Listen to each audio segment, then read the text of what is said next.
We have over there a reader which has 138. I plan to get out all 700 of his articles. He dies young at 44, right? So he's prolific. And this book just came out recently, within the last few months. It's Harrison's book, When Africa Awakes. It's the inside story of the stirrings and strivings of the new Negro movement in the Western world. New Negro movement, if you read the standard text, they'll associate it with Alain Locke, 1925. This is 8 years earlier. It's rooted in social and political activism. And I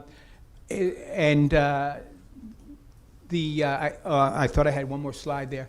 And what's important, this new Negro movement is not, when it's portrayed in the later stuff, it's treated mostly as a literary movement, but this was a militant social activist movement, much like the Black Power movement of the 60s. And when you read about it in the volumes, you'll see what I'm talking about. Oh, just as an anecdote, that's the tricolor flag of Harrison's organization, the Liberty League, black, brown, and yellow. He wrote because that's the colors we are domestically and internationally. From the black, brown, and yellow, Marcus Garvey, who followed Harrison, was a follower of Harrison, switched to the red, black, and green, which people are familiar with today.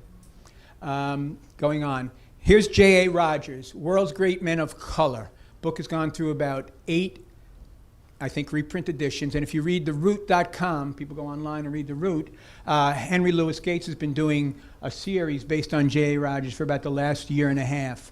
And it's 100 amazing facts about the Negro. But J.A. Rogers says that Hubert Harrison was perhaps the foremost Afro-American intellect of his era. That's extraordinary praise. And that's amidst chapters on Booker T, William Monroe Trotter, people like that. So he's an intellectual giant. A. Philip Randolph calls him the father of Harlem radicalism. Hubert Harrison is, I believe, the only person in United States history to play leading signal roles in the largest class radical and the largest race radical movement of his day.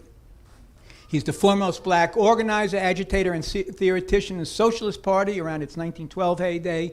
He's the founder of the first organization, the Liberty League, and the first newspaper, the voice of the new Negro movement, and later becomes principal editor of Marcus Garvey's Negro World when that paper sweeps the globe. And the Garvey movement, by its leading scholar, Robert A. Hill, says is very clearly a component part of the new Negro movement.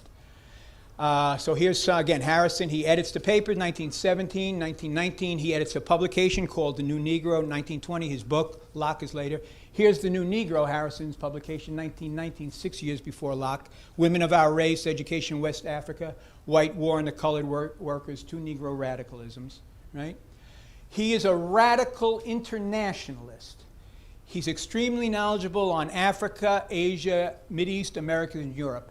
Winston James, an outstanding scholar today, points out that Hubert Harrison wrote and spoke more knowledgeably about Africa than any of his contemporaries, but he did so without the arrogance that so often comes from people in this country towards people from Africa.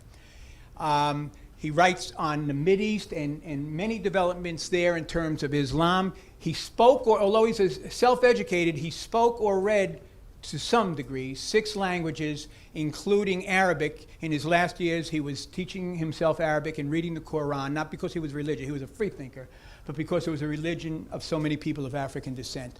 I have scholars from India writing me saying that what Harrison writes on India in the period around World War I is the best they see coming out of this country.